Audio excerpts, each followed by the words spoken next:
If you came up listening to hip hop between 2003 and 2010, chances are you've had this argument. Fabolous or Lloyd Banks, two of the sharpest pens New York City hip hop has ever produced. Same era, similar lanes, but to this day, the internet cannot agree on who's the better artist. But I can. To me, it's Fab. And in this video, I'll tell you why. Let's get to it. Meet me on the other side. I am Broadway the Lyricist, homie, just let me do my thing. Before I make my argument, let me make my Banks argument because this debate deserves respect. Lloyd Banks is the punchline king. That's not a nickname somebody gave him. That's a title he earned bar for bar. The Hunger for More in 2004 is considered a legitimate classic by many. The rhyme schemes, the delivery, the density. Banks was operating at a level most rappers only dream about. And on the G-Unit mixtapes, he had the most dangerous pen in that camp. The Banks workout series alone would have made most rappers' whole careers. And here's what the Banks defenders will tell you, and they're not wrong. He had a late career resurgence. The Course of the Inevitable 1 and 2 are critically respected projects. Hip-hop purists have called it one of the best comebacks in recent memory. Tony Yayo and Uncle Murder have gone on record saying Banks is the better rapper. And honestly, on a purely technical level, bar for bar, it's close. The internet calls it a coin flip. So if the bars are close, how does Fab pull ahead? Because the answer is more than just about rapping. It also had to do with what they did when the spotlight wasn't on them. Stay with me. In my opinion, here's what separates Fab, and it's not his pen. Fab never had a 50 Cent behind him. It was DJ Clue and Desert Storm, then a complicated Def Jam run, and then essentially independent. No machine, no major cosign keeping them in every major conversation. No group brand to hide behind when the albums underperformed, and yet Fab's name stayed in those conversations. Through the ringtone era, through the mixtape culture taking over, through the Drake generation completely redrawing what New York hip-hop was supposed to sound like. There's No Competition, the Soul Tapes, Summertime Shootout. Fab kept finding new versions of himself that his audience would accept. He understood something critical. In hip-hop, visibility is the career. Hits keep you in the game. Features keep you in the conversation. Hooks keep you on the radio. In my opinion, Fab is the superior songwriter. Better hooks, smoother beat selection, a massive catalog of records that actually crossed over. Breathe, Can't Let You Go, You Be Killing Them. Those aren't accidents. That's craft applied with intention. Banks had the pen, but Fab had the pen and the plan. But here's where I need to stop and ask. Banks had something Fab never had. He had 50 Cent, the biggest cosign in early 2000s hip-hop. So what happened? Because 50 answered that question himself in writing.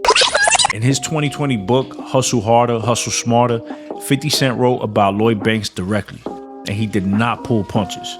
He wrote, and I'm quoting this exactly, "While I was out hustling, Banks was more content staying on his porch and watching the world from there. Banks wanted things to come to him as opposed to going out and getting them for himself." Then he added, "That's not me trying to assassinate his character. The guy has Lazy Lloyd tattooed on his arm. He literally wears his laziness on his sleeve." Now, the tattoo is real, but to Banks' defense, he stated that it was a tribute to Lazy Bone, who Banks says he was inspired by. But 50 said that he also advised Banks to leverage social media and digital platforms to stay relevant. Banks refused. His reasoning was that Biggie and Tupac wouldn't do it. Lloyd Banks turned down a modern career strategy because he thought rappers who died in 1997 wouldn't have used Instagram. And in the 2012 XXL interview, 50 said Banks and Yayo just sit and wait. Quote, "I did so much for them that they don't have a continuous work ethic. I think I disabled them." 50 Cent, the man who signed him, built alongside him, and gave him every resource, looked at Lloyd Banks and said, "I handed you everything and you still wouldn't move." Now, I know Banks defenders are going to say that his late career resurgence proved that he still had it, and I agree. But let me show you why the mixtape era already told us everything we needed to know.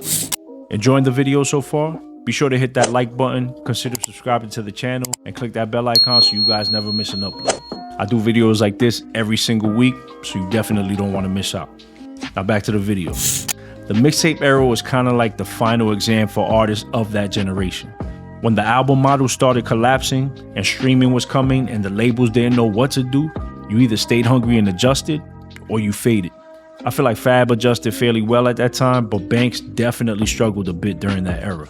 Rotten Apple in 2006 underperformed, and instead of pivoting and doing what Fab did and finding a new lane, Banks retreated into a niche. He just kept rapping. Now the quality was still there, but in my opinion, he was making music for himself and not necessarily for an audience. That late career resurgence Banks got, he earned it. Course of the Inevitable is really good, but here's the honest context. It came 15 years after he should have been at his commercial peak. That felt more like a correction than it did a comeback, and Fab never needed one. So here's my thoughts. The catalog is Fab's. The hustle is Fab's. The receipts from 50 are on record. So there's only one question left. Who had the better career? 50 Cent called it a tie earlier this year. He said they both never put in work, so basically they're the same. And I disagree with half of that, because Banks and Fab are not the same. Fab worked, Fab evolved, and he built something that outlasted his label deal, his commercial window, and every shift in what New York rap was supposed to be. Banks arguably had the greater natural gift, but in my opinion, Fabolous is the greater artist. Because an artist builds something, an artist stays in the game, an artist does what's necessary, even when it's uncomfortable, to keep their career alive. Banks had the pen, the cosign, the platform, and for a while, he chose to stay on the porch. I feel like Fab had less, but did more. That's the career, that's the legacy, and that's why Fab, in my opinion, wins this debate. Not because Banks couldn't rap, but because Banks wouldn't work. And now, I want to hear from you. Who do you guys think is the better artist? Fabolous or Lloyd Banks? I already know there's going to be diehard Banks fans out there, so be sure to leave your thoughts in the comments. It's always dope to connect with y'all down there. And if you enjoyed this one, be sure to hit that like button and subscribe if you haven't already. Click that bell icon so you guys get notified when I upload new content. And if you want more conversations just like this, be sure to click here to see more. Thank you guys so much for watching. I truly appreciate y'all. Peace.